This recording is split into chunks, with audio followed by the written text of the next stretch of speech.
ครับมาเลาะสวนก่อนบดปะโดดนะบไดมาโดดแล้วโอ้ย่ำผลช่วงนี้ช่วงเราดูผลเด็กพอได้กินอยู่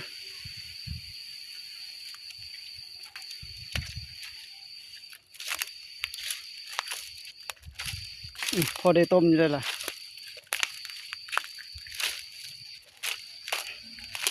โอ้หน่อใหญ่อยู่เลยเจอยังมีปุ๋ยอยู่ดินจะพันเสียหยอดใหญ่อยู่ไปเลาะไปเบิ่งบ่เป็นแปลนพี่เลยบุกเข้าได้ทางหกก็พอได้กินอยู่เหลืออยู่สำขายตลาดออกเงาละโสเงาละสามเพราะว่าละก็บอกค่อยได้อยู่ฮักกินช่วงนี้ว่างๆพักเรียกมีโอกาสมาเลาะบุกสวนเจ้าของ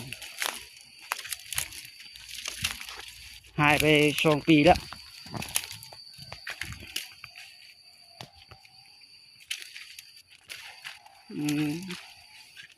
ก็หกบ่มีคนเอาน้ำไม้เจ้าของมาอยู่แบบนี้แหละ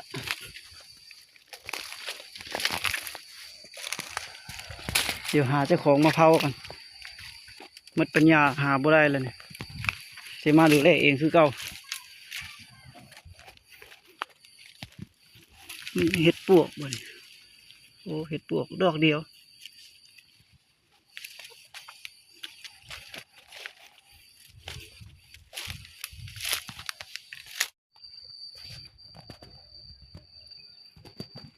ทางนี้แปลนดี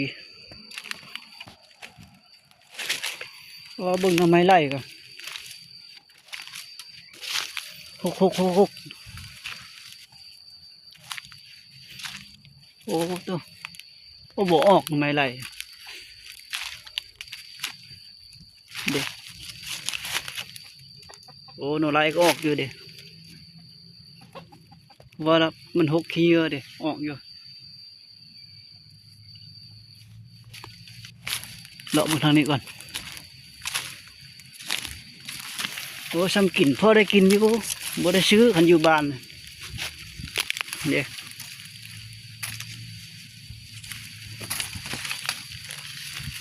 น้ำไม้ไล่ก็ปลูกบ่ทุกอย่างปลูกบ่ได้กินมันพัฒนาหลายแล้ว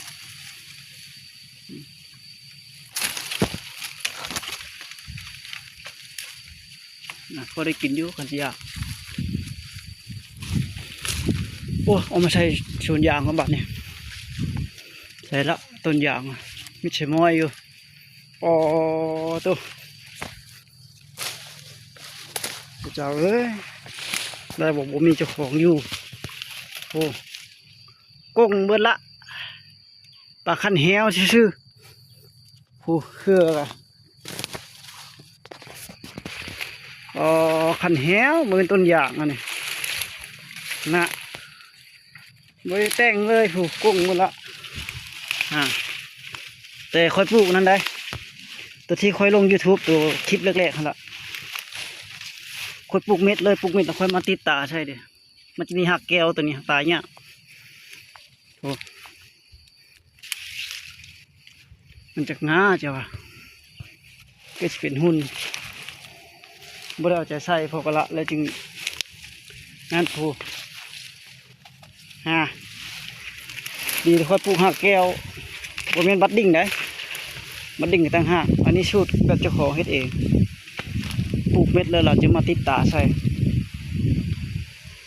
เป็นพัน251ได้เบื้องใบคือใบ600เจ้าของปลูกแต่แท้แล้วนี่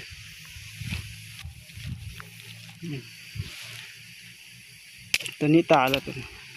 แต่ปลูกอันนั้นอันนี้ปลูก3 คูณ 1ตัวนี้มานี่3 เมตรแต่ตัวต้นนี้มานี่อีก1 เมตรประหยัดเนื้อที่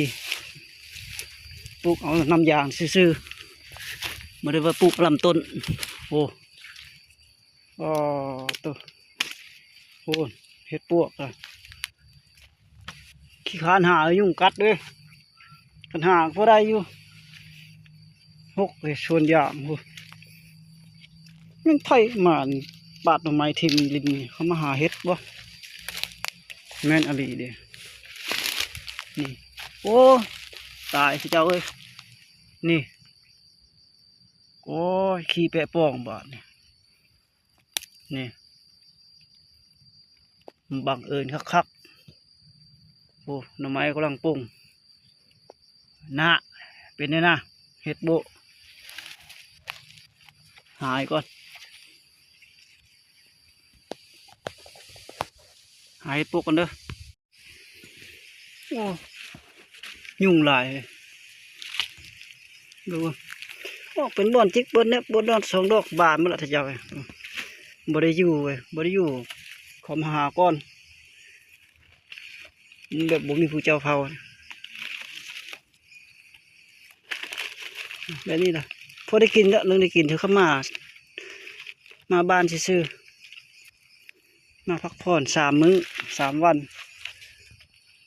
ต้นยาง2 กกไว้เนี่ยเห็ดออกในต้นยางนี่เป็นเห็ดอย่างเห็ดท่านบ่เห็ดนาแลบ่บุหอนเอิญนะเห็ดงาเห็ดปวกปนกันพอได้กินอยู่กระชมอยู่ผู้เดียวนี่ละกระชมสดอีดอกเรียอย่างผมต้นยางมันก้งติดตาแล้วล่ะตัวนี้ก็จุดใหญ่แล้วผมมันเสมอกันต้นยางแล้วบริปะโอ้ยุ่งหลายปิดกองก่อนบุยมือกองบลายมาเจอนี้แต่นี้ป้าเนี่ยคิวหลายไผ่ก็บดค่อยได้มาเดี๋ยวนี้หาเลาะมึงเฮ็ดมาเสียวเน่าเจ้าเอ้ยอึดหิวคือค่อยนี่เก็บมาแกงพอได้อยู่สำนี้นะพวกค่อยบดค่อยมาดิใช่ดิอ้อหลายเจ้ามันเน่าเขาบ่เห็นมันหกเขาบ่เข้ามาผู้เขาหาปลาหน่อไม้ผู้เขาปลาย่างผู้เลยอ้อหลายมันบาดมันล่ะอึดหิวคือค่อยโดนได้กินนึงแล้วคักอยู่นี่ก็บ่ได้กินผู้หกแท้เขาเริ่มบ่เข้านะมันก็เลยบานแก่ละหิวคือค่อยเด้อยังพอได้กินอยู่ดีกว่าบ่มาสวนสรุปคลิปนี้ก็คือพ่อได้อยู่ในกินสมบูรณ์เด็มันก็บอกบ่งามปานใดพอได้กินอยู่เด็ทั้งเห็ดทางเห็ดบวกเนี่ยหาบอน2-3 ดอกเพราะว่าหามันมาบ่ทันเนาคลิปหน้าพบกันใหม่